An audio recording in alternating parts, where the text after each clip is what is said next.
prazer estar aqui. Foi uma dificuldade estar aqui hoje, perdi voo, achei que não ia chegar, mas consegui, então estou feliz de estar aqui. Primeiramente, agradecer vocês que vieram, pela curiosidade do assunto. Vou ser breve aqui na minha apresentação, normalmente eu não falo muito de mim, mas as pessoas querem saber um pouquinho, né? Quem é esse cara que está aí, subiu e tal, está fazendo palestra sobre Bitcoin. Tem o meu Twitter aqui, tem um linkzinho se vocês quiserem saber mais de mim. As minhas experiências profissionais são bastante diversas, já trabalhei com o terceiro setor, já fui editor-chefe da Linux Magazine, já trabalhei, hoje estou na iMasters, um portal de desenvolvedores, acho que um dos mais antigos que tem no país, aí, que fez 13 anos esse ano. Alguém conhece o iMasters? Quem conhece aí? Levanta a mão. Tem bastante gente que conhece, né? Sou editor da revista do iMasters hoje, estou trabalhando com um cliente deles que chama Moip, que é um gateway de pagamento.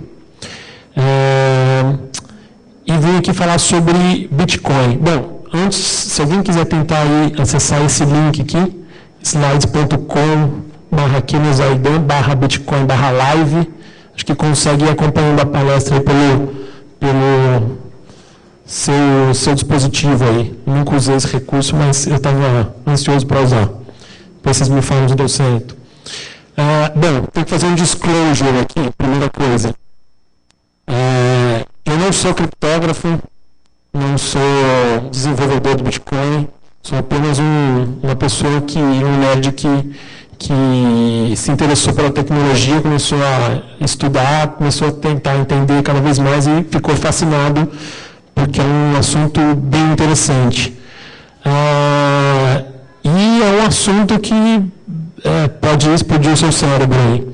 Então, assim como software livre, quando a maioria de vocês aqui já deve conhecer software livre tem um pouco disso também, né? Quando a gente entende a parada, ela quebra um pouco o nosso paradigma e a gente começa a enxergar o mundo de outra forma.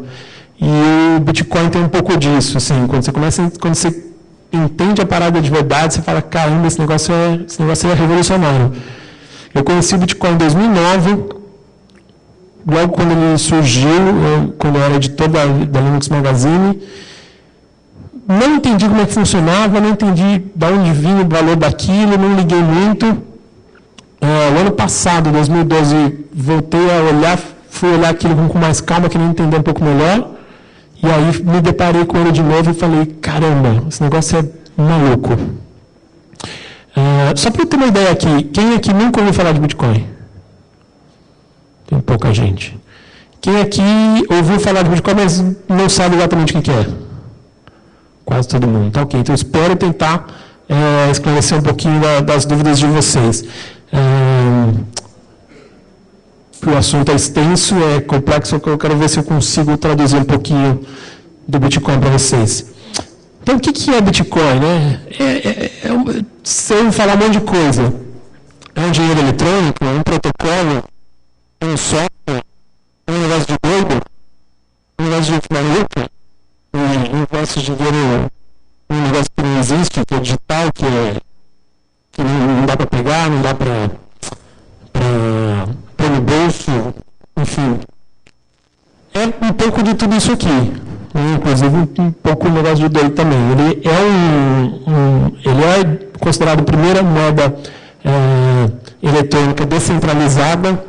Ele é um protocolo, eu acho que para a maioria das pessoas que são da área de tecnologia, a tecnologia envolvida no Bitcoin é muito interessante, fascina, ele é um software e é um negócio de doido também. Pessoal, antes de começar um pouquinho a falar por que Bitcoin vale, é interessante, a gente precisa tentar retomar um pouquinho alguns conceitos básicos de dinheiro. Tem alguém aí que tem uma nota de 100 reais no bolso, fazer coisa de mágica? Não, dá aqui. Não. Tem alguém aí com uma nota de 100 reais de verdade agora? Tem aí? Pega essa nota aí. Por que, quero que alguém pode, vocês podem falar assim, por que vocês acham que uma nota dessa aqui, nosso amigo vai pegar aqui, ó, levanta. Ó, vocês estão vendo a nota na mão dele, né? Por que isso aqui vale R$100? Alguém sabe dizer? Alguém sabe? Tá, ele já vai estudar um pouquinho antes. Pessoal, é por aí, tá? O dinheiro, a história do dinheiro, a gente for tomar um pouquinho, se a gente for olhar lá atrás, esse negócio aqui demorou para ser aceito, demorou para a gente acreditar que isso aqui valia R$100. Isso aí era papel. No fim das contas, isso aqui é um papel. Papel que tem um negócio escrito em cima, 100. E aí a gente acha que com isso a gente pode ir lá e comprar algo naquele mesmo valor. E como que surgiu isso? Bom, todo mundo já deve ter dado uma olhadinha, estudado alguma coisinha na escola, né? Então, no começo, não havia dinheiro. No começo, lá atrás da nossa civilização, né, vamos pensar aí na antiguidade, vamos pensar aí antes da Idade Média, onde a gente já tinha as primeiras moedas circulando e tal. Não tinha dinheiro para as pessoas trocar. E também, pessoal, não tinha esse monte de profissão que a gente tem hoje, né?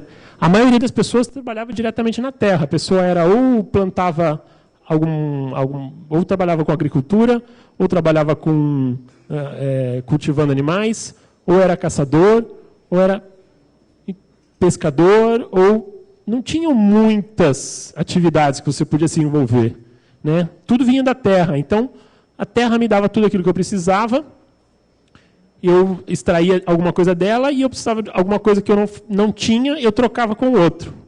Então, os primeiros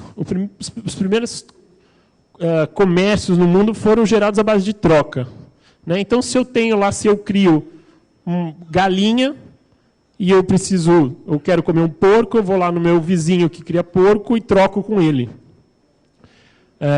Ok, isso, né, a gente deve entender. Mas o que a gente não para pensar é que isso tinha algumas complicações, né, pessoal? Então, o seu dinheiro, ele podia morrer, podia estragar, podia apodrecer, podia ser comido por uma raposa, podia acontecer uma série de coisas. Tinha vantagens também, porque no final das contas, se você fica sem dinheiro, fome você não passa, né? Então, eu troquei com meu amigo lá, e isso era uma coisa bastante poderosa para o homem daquele tempo. Porque eu vou aceitar dinheiro, eu vou aceitar o papel? Não, eu quero me dar o seu porco, me dar a sua galinha, me dar a sua maçã, me dar... porque, no mínimo, se eu não trocar isso com outra pessoa, fome eu não vou passar, né? E aí, tem outras complicações, né, pessoal? Então, era difícil dar troco, né?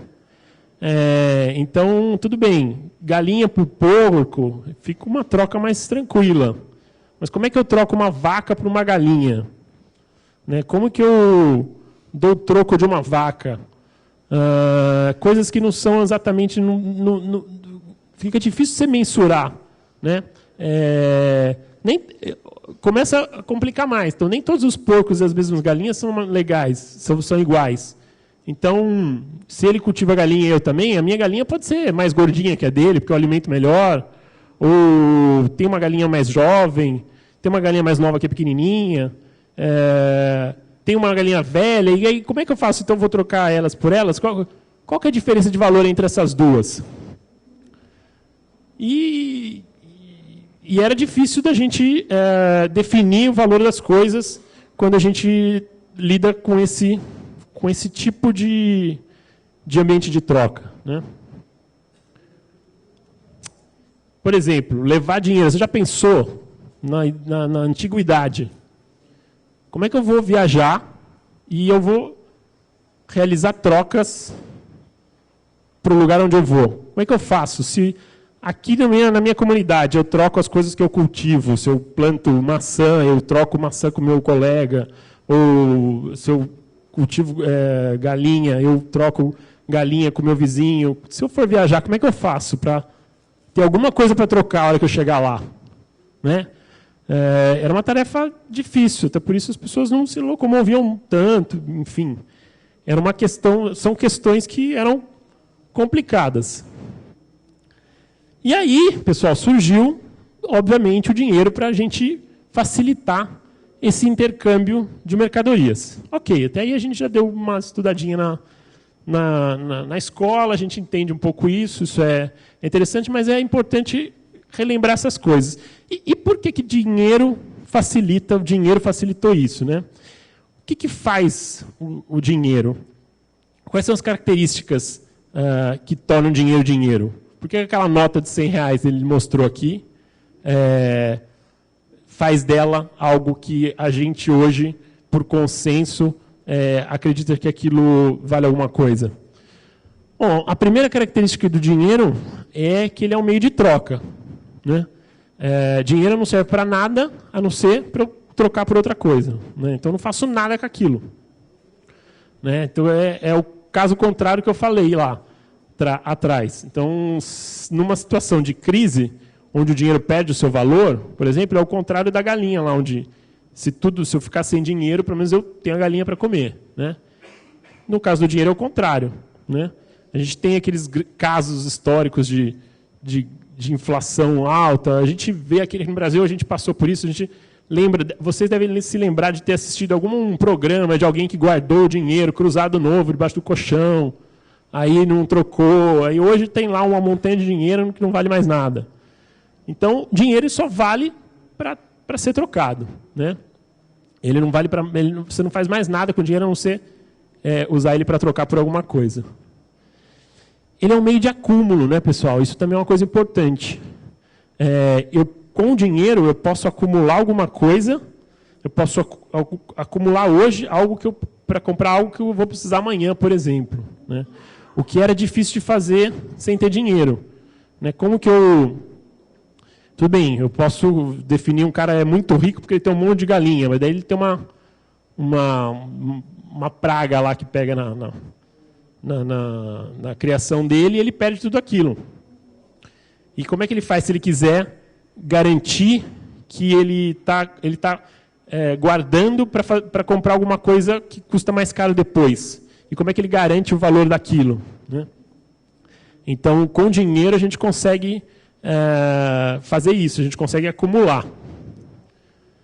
E ele é uma unidade também, uma unidade contábil. Eu posso usar ele para contar. Então, é R$1, $1, enfim, seja lá a moeda que for, né? E é por isso que aquilo que a sociedade normalmente utilizou como dinheiro, como dólar, enfim, moeda e ouro, tem essas características, né? O ouro é sempre ouro, né, pessoal? Por que o ouro foi o primeiro material usado como dinheiro, como moeda? Porque ouro é sempre ouro. O ouro não enferruja, o ouro não derrete, o ouro é muito maleável, né? A gente joga ouro numa panela, se você jogar ouro numa panela, você derrete o ouro. E você consegue fragmentar, que entra numa outra característica importante também, tem que ter divisibilidade, né? Então, o que facilita para a gente dar troco, para a gente fazer trocas de valores menores do que a unidade, né? E tem que ser tangível também, né? O que quer dizer dinheiro tem que ser tangível? Quer dizer que $1 é $1 sempre, né? Uma moeda de 50 centavos é igual, a minha moeda de 50 centavos é igual à moeda de 50 centavos do Hélio, por exemplo. Isso é tangível, né? E é por isso que o ouro, por exemplo, e os papéis moedas que vieram depois foram usados para esse fim, porque eles têm essas características aí. Você usa como meio de troca. O ouro ainda tem uma outra característica que você pode usar, fazer uma joia, alguma coisa, que sempre foi usado desde a antiguidade também, no Egito, enfim, se usava. Os astecas usavam ouro, né? Não usavam como meio de troca, né? E os europeus, quando chegaram aqui, ficaram loucos com isso. Mas, enfim, o ouro foi usado porque ele era muito fácil de ser usado para esse fim. Ele não estragava, enfim, ele não enferruja, ele é fácil de dividir, enfim, de fragmentar.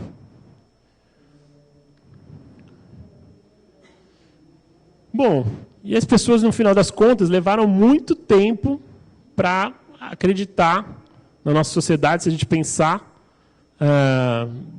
dos tempos lá da antiguidade até o surgimento das primeiras moedas lá no século XVI, levou muito tempo para acreditar que o dinheiro realmente tinha algum valor, né? Que aquilo podia ser levado a sério, né? Aí tem gente que acredita que telecena vale dinheiro, eu acredito que Bitcoin vale dinheiro também, né? E aquilo que eu falei para vocês, não dá por quê? Por que as pessoas levaram tempo para acreditar isso? Porque não dá para comer dinheiro, por exemplo, né? Ninguém acreditava que aquele metal ou aquele papel tivesse valor. Então, aquilo, quando as pessoas olhavam para aquilo, as pessoas vindo do mundo concreto, hoje a gente trabalha com tecnologia que está acostumado com coisas intangíveis, com coisas abstratas, mas o mundo do passado, que era um mundo muito mais concreto, olhava para aquilo e falava: isso é papel, isso é metal, isso não tem valor nenhum, né? Valor tem a minha vaca, ali, minha terra, minha maçã, isso eu pego, né? Eu sinto, eu como, etc.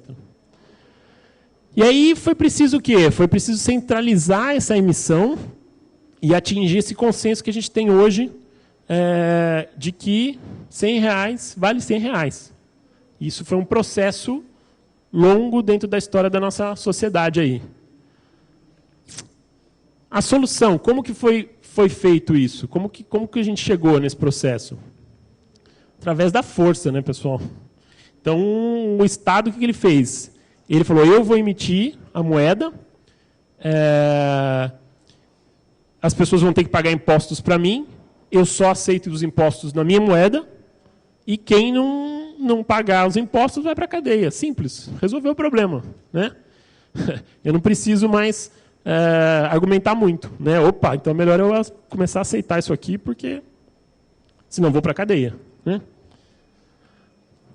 Ok, passada a parte chata da aula de história, normalmente nerds não gostam muito de história, eu sou uma exceção, eu acho.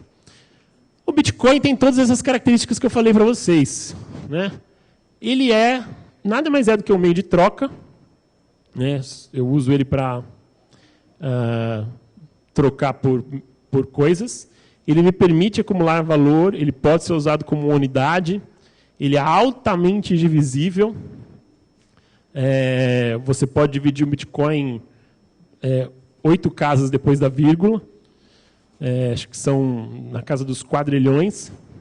Ele é tangível, o Bitcoin é sempre um Bitcoin. E ele tem algumas melhorias. Ele é mais seguro que o nosso dinheiro que a gente costuma usar. Vocês já devem ter ouvido falar, né? A base do Bitcoin é uma moeda criptográfica. Ele usa criptografia para garantir esse processo. Ele é mais rápido, né?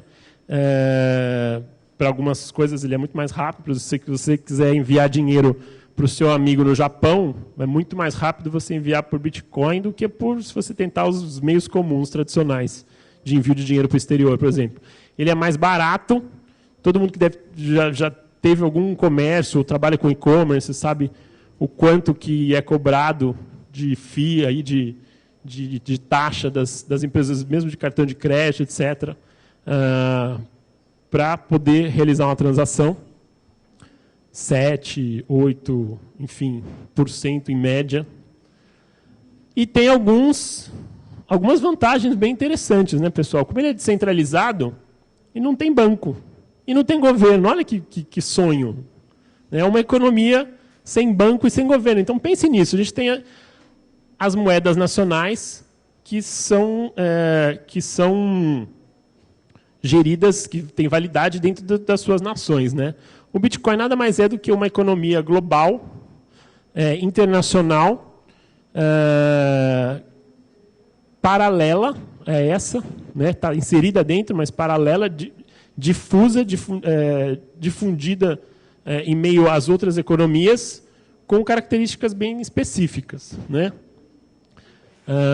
Então, isso traz algumas coisas interessantes. Então, por exemplo, o ano passado, quando Chipre... Vocês lembram que... Não sei se vocês vão se lembrar, mas Chipre teve uma crise. Né? Então, normalmente, países cuja moeda entra em crise, o pessoal corre para o Bitcoin, porque é uma forma de você se proteger. Né? Sua moeda do seu país está deixando de ter valor, as pessoas querem manter o valor do seu dinheiro. Então, o que elas fazem? Correm para onde pode. Compram dólar, compram inclusive Bitcoin, porque às vezes é mais fácil eu comprar Bitcoin do que eu comprar dólar, por exemplo. Né? Então, por ela ter essas características, ser gerida por outros fatores, não ter, seja o que gera, o que regulamenta o Bitcoin é o protocolo dele, o algoritmo dele. Então, eu tenho uma economia que não depende de bancos e de governo para existir. Está muito complicado, mas está dando para entender que é um negócio diferente. Né? Eu falei para vocês que o assunto mexe com a nossa cabeça. Então, de onde que veio esse negócio maluco aí chamado Bitcoin? Bom, como eu falei para vocês, ele é considerada a primeira moeda eletrônica descentralizada. Isso é importante. Né? O fato dele ser descentralizado é a grande força dele. De forma que ninguém pode... o Bitcoin ele começou correndo pela tangente, né? Comendo pelas beiradas, e está aumentando a adoção no mundo aí, pelo fato de ser descentralizado, né? Porque ninguém pode fechar, não é fácil você acabar com o Bitcoin. Por quê? Ele é uma rede peer-to-peer, né? Então, assim como a gente não consegue acabar com o torrent hoje, dificilmente a gente vai conseguir acabar com o Bitcoin. Né? Ele surgiu aí em 2009. Ele foi criado por um tal de Satoshi Nakamoto. Vocês já devem ter ouvido falar nesse nome. Vocês devem ter lido aí que é um cara que não existe. Enfim, ele existe. A gente só não sabe se ele é ele. Só isso, porque ele lançou um white paper, ele escreveu um texto e jogou numa rede, numa lista antiga que tinha de criptógrafos, chamava Cypherpunks. Era uma lista de e-mail internacional e tinha discussões sobre criptografia. E ele jogou esse white paper lá, esse texto que ele escreveu, começou a coletar opinião das pessoas, escreveu os primeiros softwares e disponibilizou como software livre, e a coisa começou a funcionar assim. Né? Então, ele existiu, só que ele nunca veio a público e falou, eu sou o Satoshi Nakamoto, eu que fiz o Bitcoin. Sempre foi algo, ele fez tudo isso online. Então, o Satoshi Nakamoto, ele existiu, a gente só não sabe dizer se ele é ele mesmo, se ele é um grupo, se é um pseudônimo, se não é. Até teve um episódio no ano passado que saiu uma matéria na Newsweek, a Newsweek americana, que é uma revista semanal americana, tipo uma Veja bem melhor, né? Uma Veja muito... fizeram uma matéria de capa falando que tinham descoberto quem era Satoshi Nakamoto, etc. Encontraram lá um japonesinho que migrou para os Estados Unidos, que era criptógrafo, foi trabalhar com o governo, com uma vida assim meio obscura, sobre o que ele fazia rico, e que se chamava realmente Satoshi Nakamoto. Mas ele nega, né, que ele seja o criador do Bitcoin. Enfim,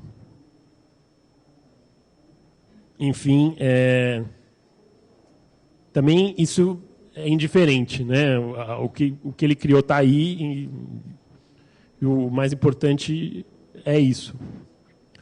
E ele liberou ele escreveu os primeiros softwares, né, fez as especificações na prática, né, liberou, e outras pessoas começaram a se juntar, começaram a contribuir, como acontece com qualquer software livre. Né. Esse aqui é o japonesinho que a Newsweek falou que é o Satoshi Nakamoto. Se é ou não, a gente não sabe. Esse aqui era a capa deles, da revista Bitcoins Face, deu um burburiço lá.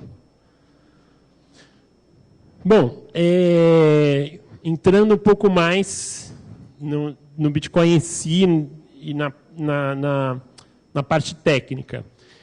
Ela é uma moeda baseada em criptografia, em chaves assimétricas. Então, imagino que vocês devam ter algum conhecimento de chaves assimétricas. Todo mundo que já usou um PGP aqui para assinar um e-mail sabe como é que funciona, né? Então, eu crio um par de chaves, né? Uma chave pública e uma privada. Então, a pública é como o próprio nome diz, eu distribuo para todo mundo, distribuo para o público, deixo ela pública. E a privada só eu tenho acesso, né? Então, o que uma faz, a outra desfaz, para ser resumidamente, bem rapidamente, né?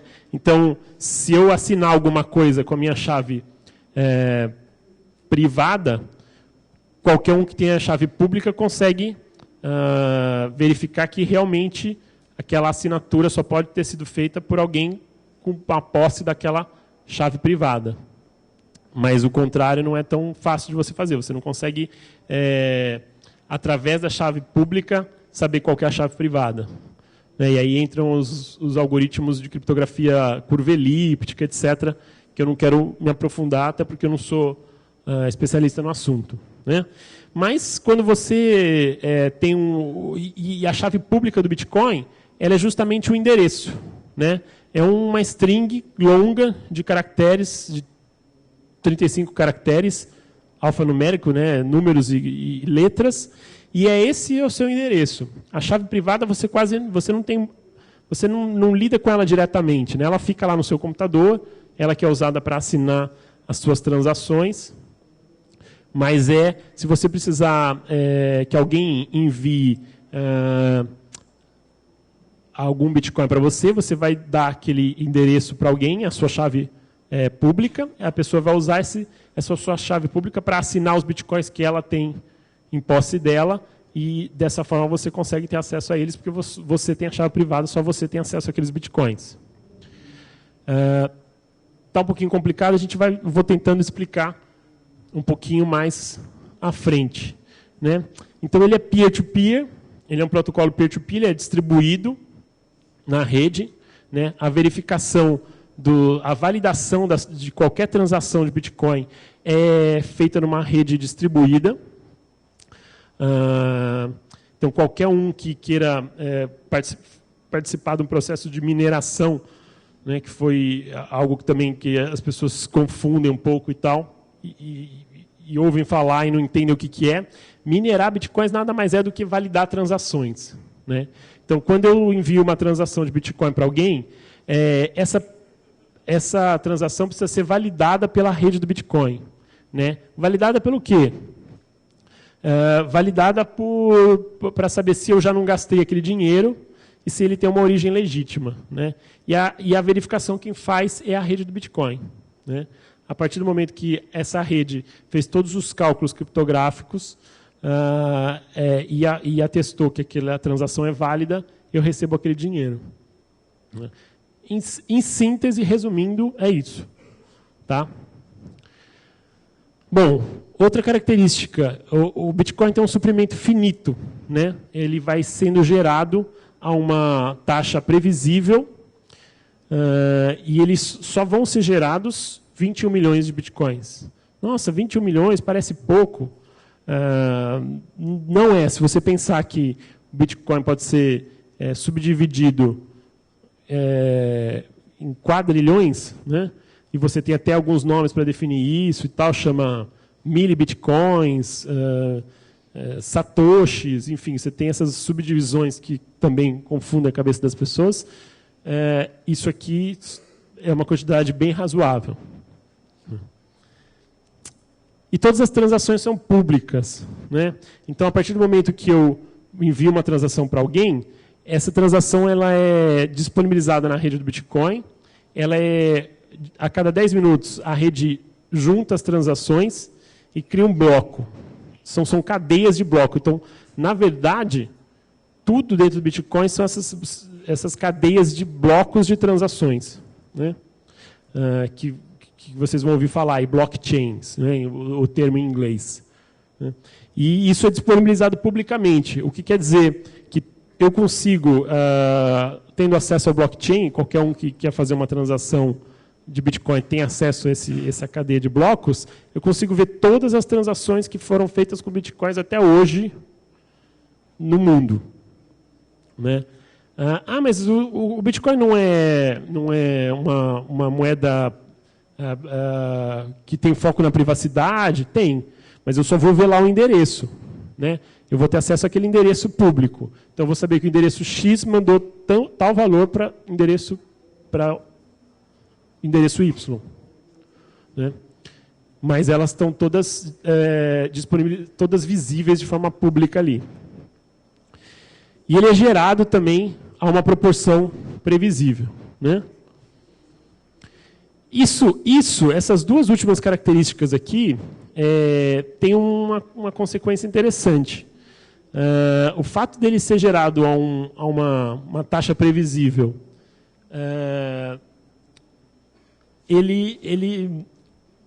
isso faz com que, é uma das características que faz com que ele tenha uma tendência desinflacionária. Ou seja, que ele tem uma tendência ao longo do tempo de aumentar o seu valor. Porque, eu vou mostrar aqui a curva para vocês, essa é a curva de geração do Bitcoin. Isso está no código-fonte do Bitcoin. Essa é a velocidade com a qual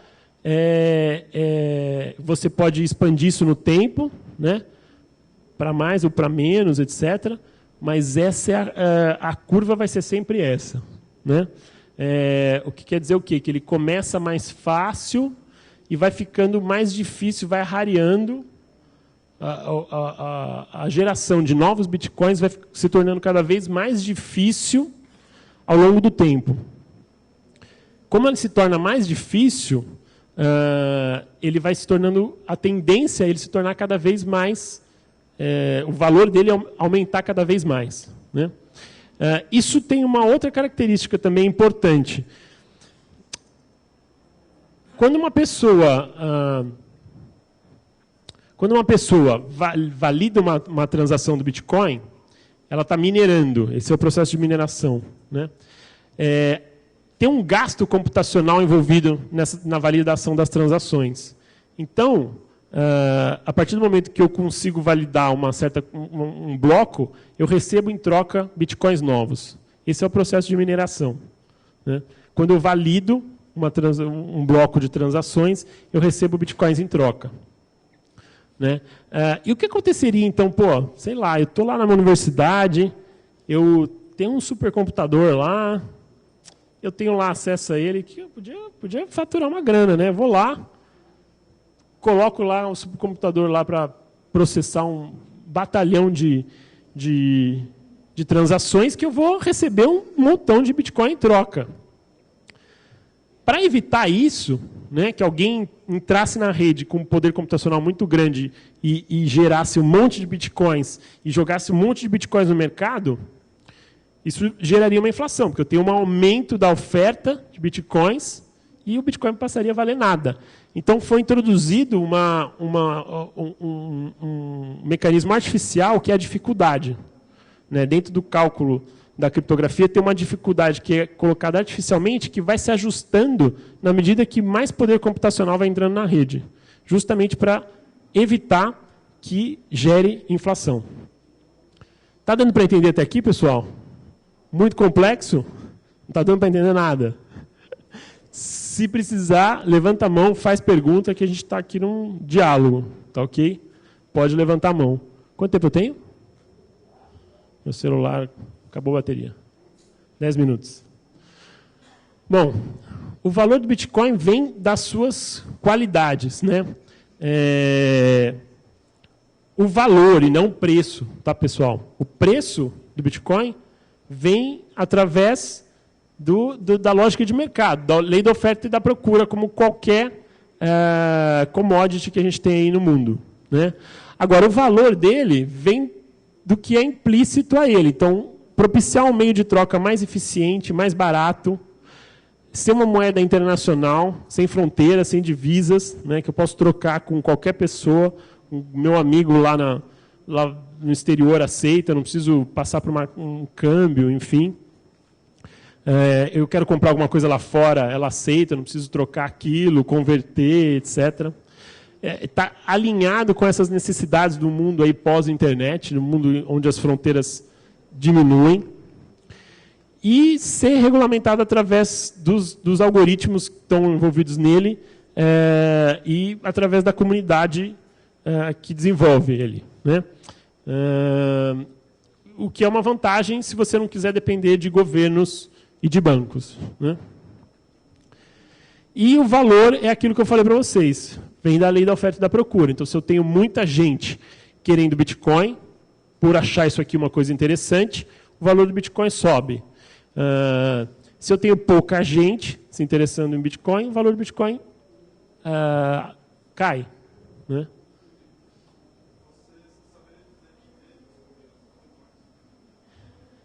Então, os primeiros foram feitos pelas primeiras pessoas que começaram a validar transações, né?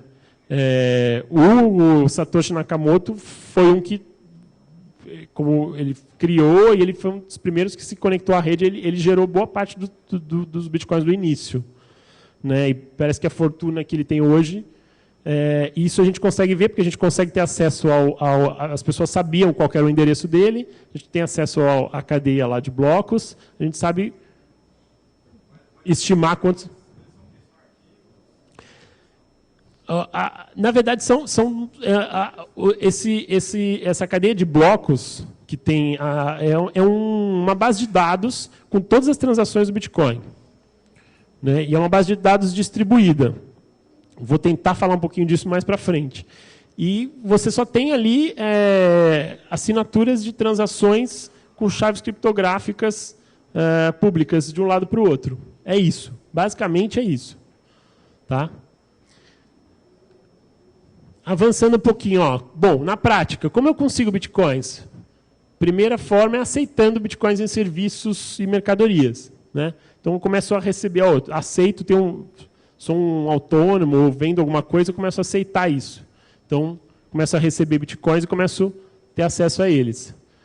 Comprando em uma casa de câmbio, né? A gente tem alguns, aqui no Brasil tem uns dois, Bitcoin to You e o mercado Bitcoin são os dois mais conhecidos. Eu vou lá e eu troco os meus reais por bitcoins. É uma forma também. E minerando, que é a forma que eu falei, começar a validar transações de bitcoins, colocar algum hardware seu lá para fazer isso. Está cada vez mais difícil minerar, porque a dificuldade aumentou muito nos últimos anos. E foi surgindo hardwares especializados, com chips especializados só para fazer o cálculo da criptografia do Bitcoin. Então, hoje em dia, com um computador, com uma CPU normal, você não consegue fazer muita coisa. Você não consegue praticamente nada. Você precisa comprar alguma coisa específica, um hardware específico para fazer isso. E eu preciso de uma carteira, que é a carteira, que é o software que vai realizar as transações. Não é um aplicativo que pode ser desktop, pode ser web, pode ser móvel, pode estar disponibilizado no meu celular, mas que precisa ter uma interface minimamente gráfica, para que eu possa fazer transações de um lado para o outro, né? Quando eu quero mandar para alguém esses bitcoins, eu coloco o endereço para onde eu quero mandar e envio os bitcoins que estão na minha posse, né? Então, a gente tem o Bitcoin QT, que foi a carteira original que o Satoshi criou e que está sendo mantida até hoje, que está aqui. Tem uma carteira multibit que é em Java.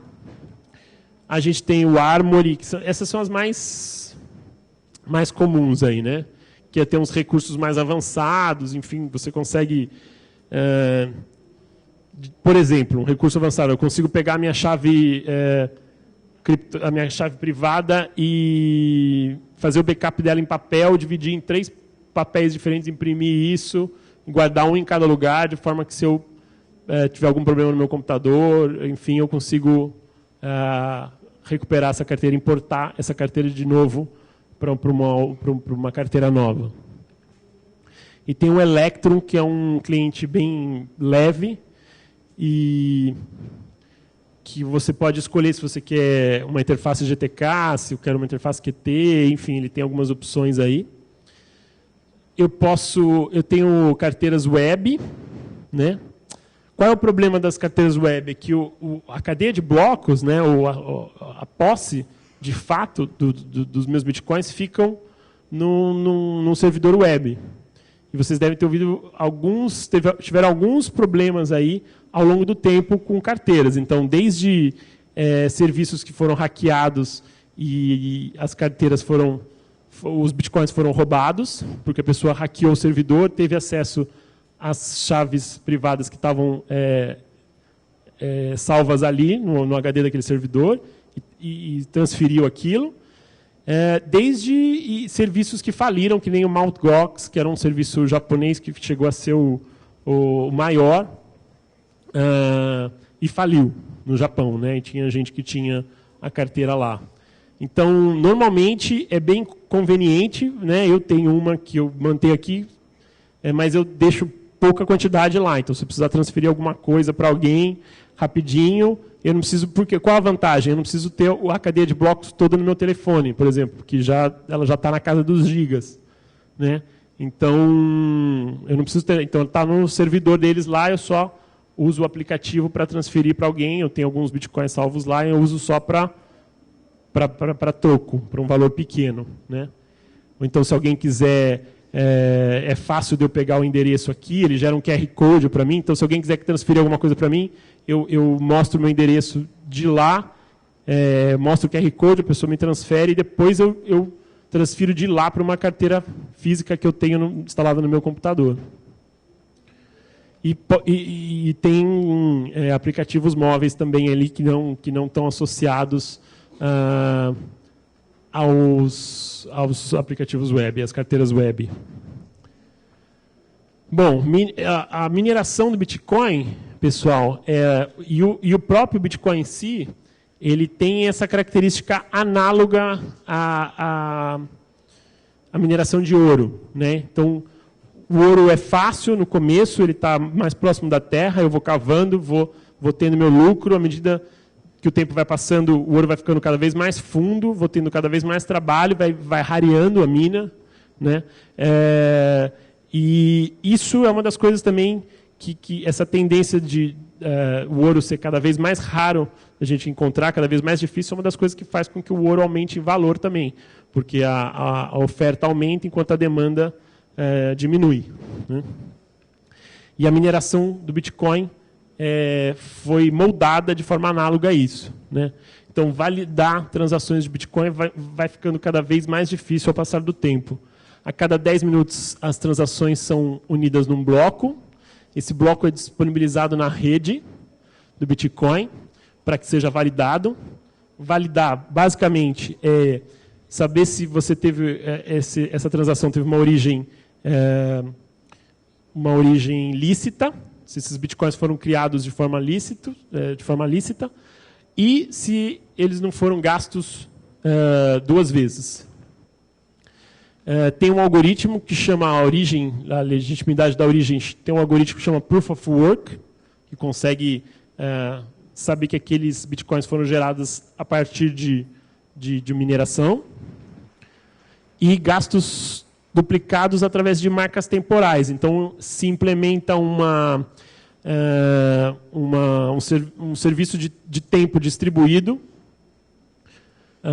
onde eu consigo, de forma distribuída, saber quando que foi validado uma determinada, quando que foi feita uma determinada transação, né?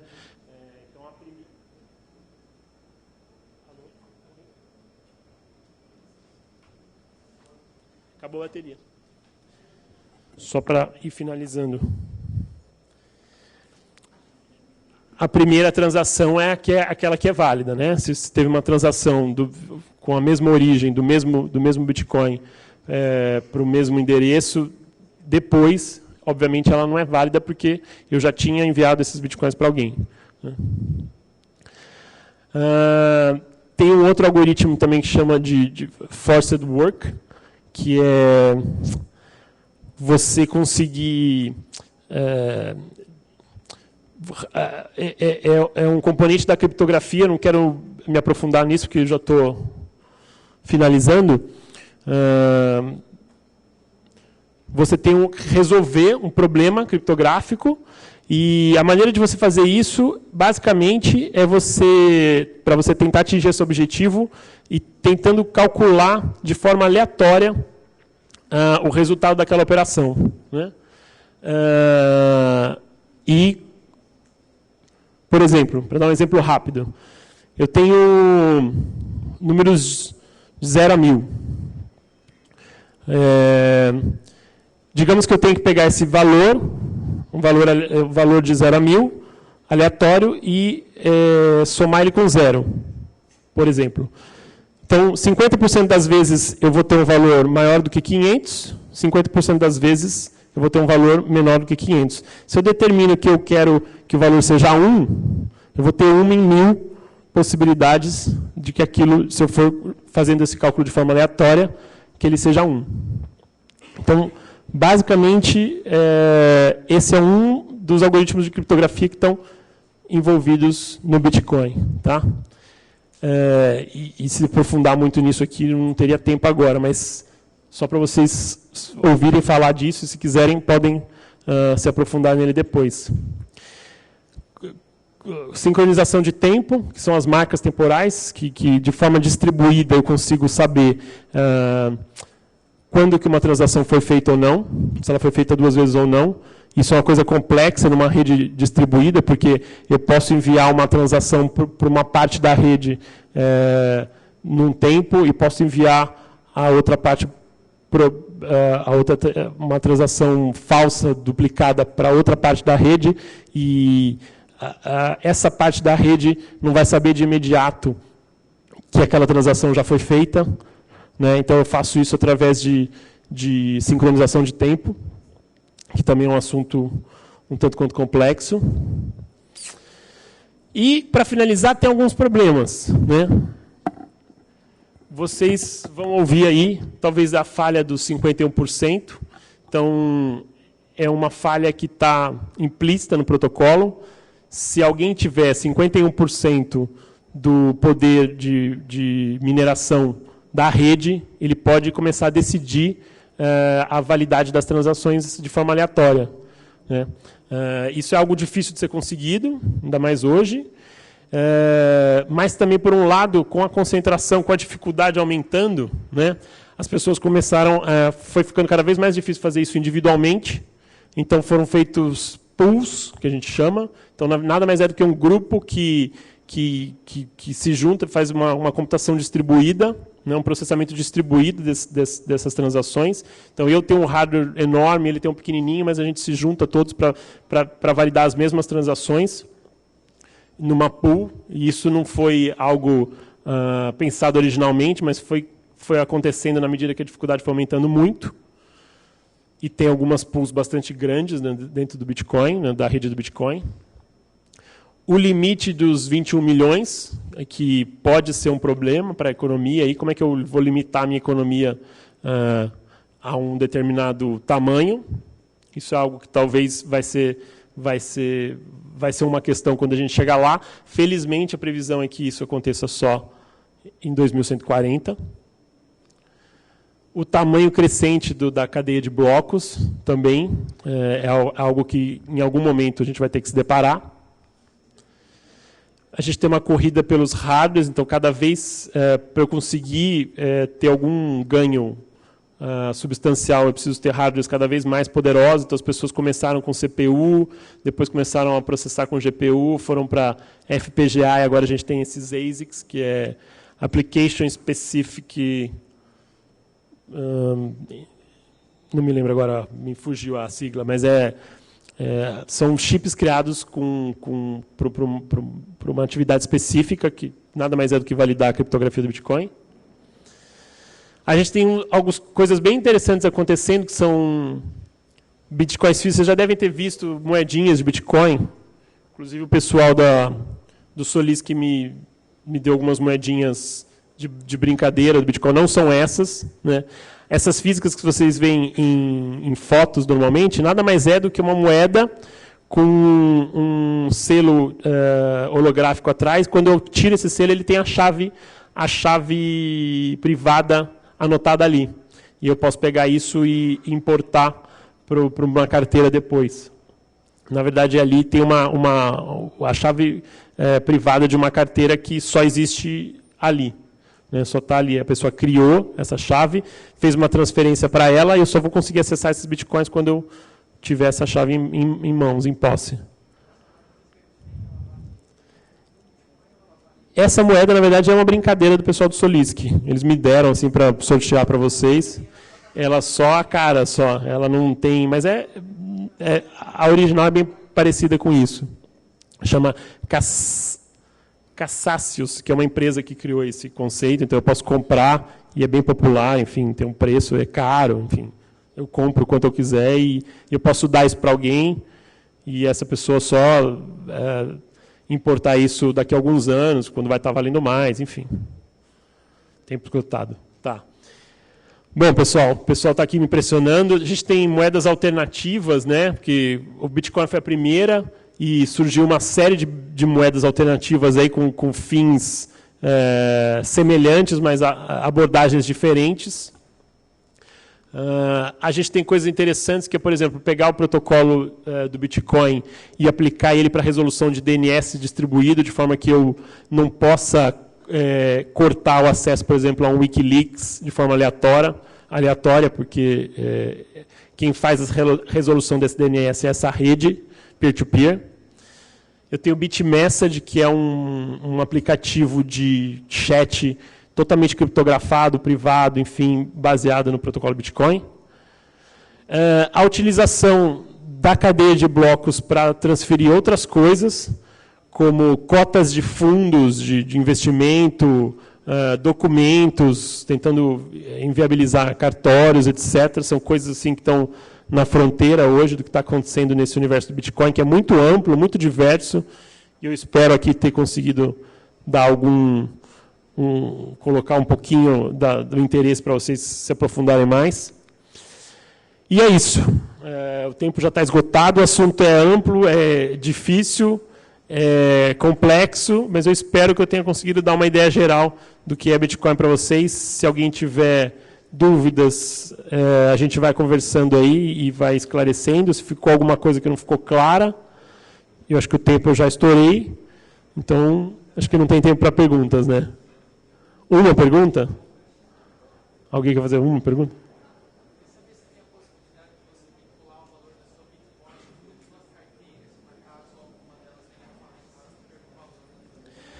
Tem, assim, se alguém, por exemplo, se a pessoa tiver posse da chave privada, várias pessoas podem ter posse dessa chave privada, várias pessoas vão poder ter acesso a esses bitcoins, né? Então, se eu fizer, por exemplo, exportar essa chave num arquivo e dar na mão de outra pessoa, se eu perder, eu posso pedir para ele e eu posso importar isso em outra carteira. Então, qualquer pessoa de posse da chave privada consegue acessar aqueles bitcoins que estão naquele endereço. Então, é possível. Obrigado, pessoal.